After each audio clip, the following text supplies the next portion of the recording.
আজ আমি আপনাদের সাথে একটা খুব সহজ রেসিপি শেয়ার করেছি, মটরশুঁটি, আলু আর পনির দিয়ে তরকারি, যেটা হচ্ছে রাতের দিকে যারা রুটি খায় রেগুলার তাদের জন্য একদম আদর্শ একটা সবজি, বা এমনিও রুটি, লুচি, পরোটার সাথে মানে খুব একটা মানানসই তরকারি। খুব ভালো লাগে খেতে, এটা খুব সহজে তৈরি করা যায়।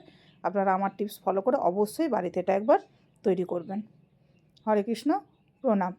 আমি সদানন্দিনী মালিনী দেবী দাসী, রাধারানীস কিচেনে আপনাদের সবাইকে স্বাগত। আজ আমি ভগবানের জন্য মটর, পনির, আলু দিয়ে একটা রেসিপি তৈরি করে দেখাবো। তো এটা তৈরি করার জন্য এখানে আমি আলু নিয়েছি। আলুগুলোকে আমি ছোটো ছোটো চৌকো করে বানিয়েছি আর সেদ্ধ করে নিয়েছি।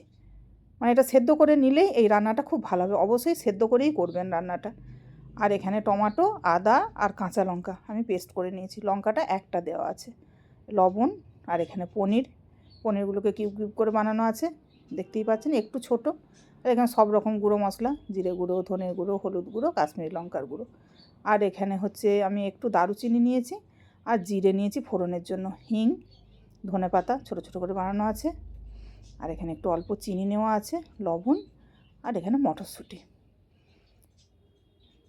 তো মটরশুঁটি এখন তো বাজারে প্রচুর ফ্রেশ মটরশুঁটি পাওয়া যাচ্ছে, অবশ্যই এই রান্নাটায় দেবেন, খুবই টেস্টফুল হয় এই রান্নাটা।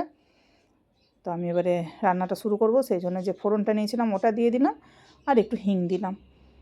দিয়ে এটা সেদিকে যখন সুন্দর ভাজা হয়ে গিয়ে এবারে সুন্দর একটা গন্ধ আসছে, এই সময় যে মশলাগুলো, গুঁড়ো মশলাগুলো নিয়েছিলাম ওটা আমি একটু জল দিয়ে গুলে নিয়েছি, নিয়ে এর মধ্যে আমি দিয়ে দেবো। দিয়ে এটাকে আমি তেল ছাড়া পর্যন্ত একটু কষিয়ে নেবো। ওটা খুব তাড়াতাড়ি তেল ছেড়ে আসে, মানে একটু নাড়াচাড়া করলেই ওটা তেল ছেড়ে যায় খুব কম সময়ের মধ্যেই। দেখুন একদম মানে 1 মিনিটও পুরো নয়। আর যে টমেটোটা পেস্ট করেছিলাম আদা কাঁচা লঙ্কা দিয়ে, ওটাও দিয়ে দেবো আমি। লঙ্কাটা ঝালটা আপনারা যে যেমন মানে যেমনভাবে খাবেন সেরকম দেবেন। আমি একটু কমই দিয়েছি, আপনারা চাইলে বেশি দিতে পারেন, তবে ভগবানের রান্নায় ঝালটা একটু কম দেওয়াই ভালো। তো যারা এমনি বাড়িতে রান্না করবেন তারা ঝালটা একটু বেশি দিতে পারেন। তা আমি এবারে পরিমাণ মতো লবণ দিয়ে দেবো, পুরো রান্নাটার পরিমাণ করে আমি লবণটা দিয়ে দিলাম, আর অল্প একটু চিনিও দেবো। এই রান্নাটা একটু চিনি দিলে ভালো হয়, কেন পনির আছে, পনিরটার জন্য একটু চিনি দিলে ভালো লাগে।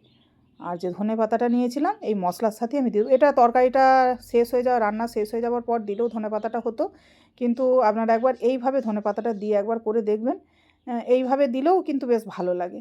তো ধনে পাতাটা একটু নাড়াচাড়া করে নিয়েছি, নিয়ে মটরশুঁটিটা দিয়ে দেবো। মটরশুঁটিটার সঙ্গে মশলাটাকে আমি একটু ভালো করে কষিয়ে নেবো একটু টাইম ধরে, যাতে মটরশুঁটিটাও একটু রান্না হয়ে যায়। দেখতেই পাচ্ছেন মশলা কত সুন্দর কষানো হয়ে গেছে, তেল ছেড়ে এসেছে, মশলাটা দানা দানাও হয়ে গেছে, আর মটরশুঁটিগুলোরও কালার একটু চেঞ্জ হয়ে গেছে।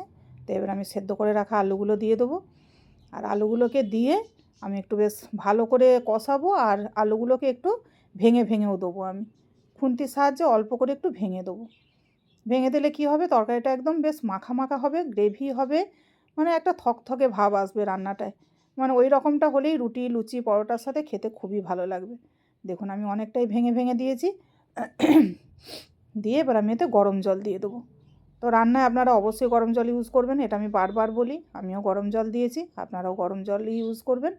আর এটা খুব সহজ রান্না, আপনারা দেখতেই পেলেন, একদম কম টাইমে হয়ে যায়, যদি আলুটা সেদ্ধ করে নেওয়া হয় একদম কম সময়ে এই রান্নাটা হয়ে যায়। দেখুন এই গরম জল যেহেতু সঙ্গে সঙ্গে ফুটেও গেছে, তো এবার আমি পনিরগুলো দিয়ে দেবো। এটা একটা খুব সুন্দর সহজ রেসিপি, মানে রান্না করতে খুব সহজ কিন্তু খেতে খুব সুন্দর। এবারে পনিরটা দিয়েও আমি বেশ খানিকক্ষণ ফুটিয়ে নেব। দেখুন অনেকক্ষণ আমি এটা ফুটিয়ে নিয়েছি, কত ঘন হয়ে গেছে দেখতে পাচ্ছেন, আর কালারটাও কত সুন্দর এসে গেছে রান্নাটার। মানে এরকম করে আপনারা একবার অবশ্যই এটা রান্না করবেন। দেখুন এর থিকনেসটা কত সুন্দর এসেছে। তো এটাকে আমি এবারে গ্যাস বন্ধ করে দেবো, গ্যাস বন্ধ করে দিয়ে আমি এটাকে 5-7 মিনিট একটু রেখে দেবো, যাতে একটু ঠান্ডা হয়, তারপর আমি ভগবানকে এটা নিবেদন করব। দেখুন 5-7 মিনিট পর এখন এটা হালকা হালকা গরম আছে, এত তাড়াতাড়ি তো আর এটা ঠান্ডা হবে না, আর শীতকাল খুব সহজে ঠান্ডা হবেও না। তো আমি এবারে ভগবানের জন্য প্লেট রেডি করে নেব। আজ আমি এটা পরোটার সাথেই ভগবানকে নিবেদন করব।